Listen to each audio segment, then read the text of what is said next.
স্বাস্থ্যসেবায় যতটুকু বরাদ্দ দেওয়া হয়েছে ঠিক মানবিক একটি হাসপাতাল যেখানে 700টা বেডের মধ্যে 180টা বেডকে ফ্রি করে রাখা হয়েছে, যেখানে গড়ে প্রতিদিন 23 জন নর্মাল ডেলিভারি ব্যবস্থা করা হয়, যেখানে প্রায় অসংখ্য হাজার মানুষকে প্রতিদিন বিনামূল্যে তাদের রোগী এবং অ্যাটেন্ডেন্টকে খাবারের ব্যবস্থা করে দেওয়া হয়। আজকে আমরা লক্ষ্য করি স্বাস্থ্য ব্যবস্থাপনায় আমাদের বাজেটের কিছুটা বরাদ্দ দেওয়া হয়েছে, শিক্ষায় করা হয়েছে। আমি ধন্যবাদ জানাতে চাই যে মাননীয় বিরোধী দলীয় নেতা আমাদের রাষ্ট্রপতির ভাষণে দুটো বিষয় উল্লেখ করেছিলেন। মাননীয় সংসদ দলের নেতা এই দুটো বিষয়কেই বলেছিলেন অগ্রাধিকার ভিত্তিতে দেওয়া হবে।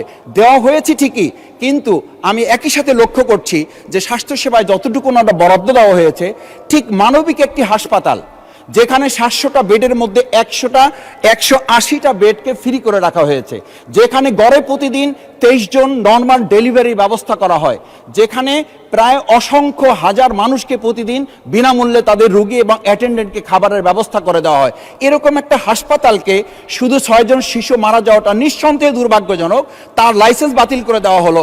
মাননীয় স্পিকার, আমি জানতে চাই তাহলে 300 শিশু হামে মারা গেল, তাহলে আমাদের স্বাস্থ্যমন্ত্রী পদত্যাগের চিন্তা করেছেন কিনা? আমরা স্পষ্ট করি এটা কারণে একটা মানবিক হাসপাতাল, সেখানে এখন প্রায় 1000 খানেক ছাত্র আছে।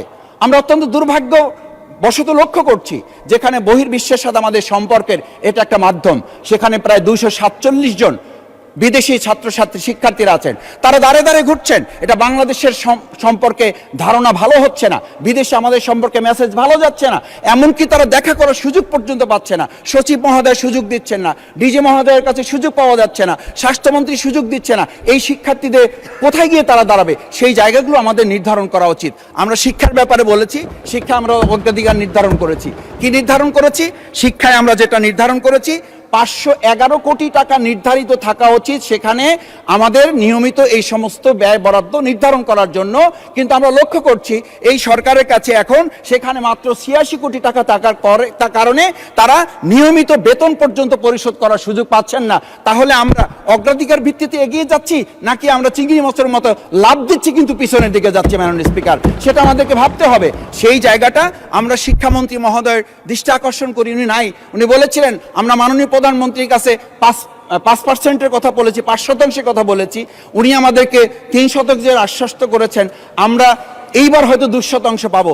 এই যে আমরা কচ্ছপ গতিতে আগানোর প্রক্রিয়া, এই প্রক্রিয়াটা আসলে বাস্তবে আমরা কতখানি এটা নির্ধারণ করতে সক্ষম হব? মাননীয় স্পিকার,